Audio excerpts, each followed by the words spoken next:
Want to start investing in stocks but feel completely lost? This is your simple step-by-step guide to buying your first stock in 2025, even if you've never opened a brokerage account before. Let's break it down. Step 1. Choose the right brokerage. First, you need a platform where you can buy stocks. Some of the most beginner-friendly options include Robinhood, fast, clean interface; Webull, more tools, still free; Fidelity or Schwab, best long-term. Download the app or go to their site and sign up. It's free and only takes a few minutes. Step 2. Fund your account. Next, link your bank account and deposit money. You don't need thousands to start.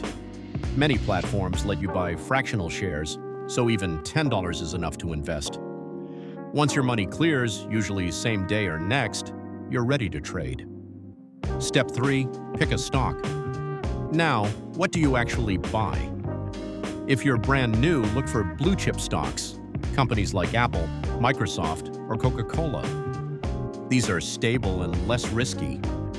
You can also look at ETFs like VOO or VTI if you want to own a piece of hundreds of companies at once. Use the search bar, check the stock page, and look at the chart. You don't need to time the market perfectly. Just get in and hold long-term. Step 4. Place your order. Once you've picked a stock, tap Buy. Enter the amount of dollars or shares, select Market Order, executes instantly, tap Submit, and boom, you now own stock.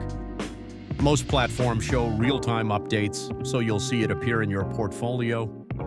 Step 5. Monitor without obsessing. After buying, check in weekly or monthly. Not every 5 minutes. Stocks go up and down. The goal isn't to flip for quick money, it's to build wealth over time. Set up price alerts if needed. You can also set stop loss or limit sell orders once you're comfortable. Final thoughts. Buying your first stock doesn't have to be scary. Once you do it once, the fear disappears, and the habit starts. Start small, keep learning, and let your money grow with you.